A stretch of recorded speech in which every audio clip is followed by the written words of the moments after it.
Shanto Mariam university of creative টেকনোলজিতে রয়েছেন দক্ষ এবং অভিজ্ঞতা সম্পন্ন শিক্ষক-শিক্ষিকা মণ্ডলী, যাদের দিক নির্দেশনায় ছাত্রছাত্রীরা চাকরির বাজারে এগিয়ে যাচ্ছে দেশ এবং দেশের বাইরে। এই বিশ্ববিদ্যালয়ে বর্তমানে জব মার্কেটের চাহিদা অনুযায়ী নতুন শিক্ষক নিয়োগপ্রাপ্ত হয়েছে। তারা হলেন NCPC contest programmer, full stack web and app developer, software engineer, network engineer, machine learning engineer and data scientist. ইতোপূর্বে তারা এই সকল ফিল্ডে কর্মরত ছিল।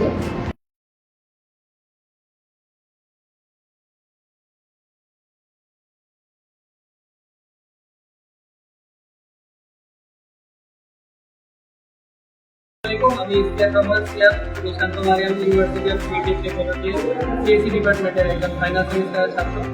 আমাদের এই ভার্সিটির ল্যাব ক্লাসগুলো এখন অনেক উন্নত মানের হয়েছে এবং ল্যাব ক্লাসগুলো মোটামুটি ডিজিটালাইজ করা হয়েছে। এই দিক থেকে আমি বলবো যে মোটামুটি স্বল্প খরচে শান্ত মারিয়াম ইউনিভার্সিটি একটি ভালো চয়েস।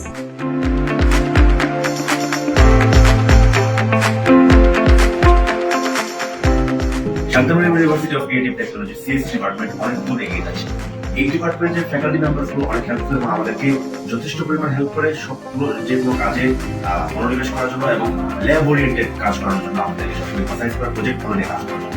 এবং আমাদের ডিপার্টমেন্টে যে অ্যালামনাই বড় ভাইগুলো আছেন তারা বিভিন্ন কর্মক্ষেত্রে তারা ছড়িয়ে ছিটিয়ে পড়েছেন, তাদের পদচারণা বিস্তার করছেন। যেমন ওয়েব ডেভেলপমেন্ট কথা যদি বলি, ফ্রন্ট এন্ড ব্যাক এন্ড ডেভেলপমেন্টেও তারা আছেন এবং নেটওয়ার্ক ইঞ্জিনিয়ার হিসেবে তারা আছেন, সফটওয়্যার টেস্ট হিসেবে তারা আছেন, সফটওয়্যার ইঞ্জিনিয়ার হিসেবে তারা আছেন এবং আর্টিফিশিয়াল ইন্টেলিজেন্সের ক্ষেত্রেও তারা কিন্তু পদচারণা করছেন। এবং শুধু বাংলাদেশের দেশের বাহিরেও কিন্তু তারা যেমন ইউএসএ, ইউকে এবং রাশিয়া, জাপান, তারপরে আরো যা আছে বিভিন্ন দেশেও কিন্তু তারা, কানাডাতে আছে, অস্ট্রেলিয়াতে আছে, সম্পূর্ণ দেশে তারা কিন্তু পদচারণা আমাদের ভার্সিটির নাম আমাদের ডিপার্টমেন্টকে তারা তুলে ধরছে এবং অনেকে হায়ার স্টাডির জন্য ওখানে গিয়েছেন এবং অনেকে তারা জব করেছে।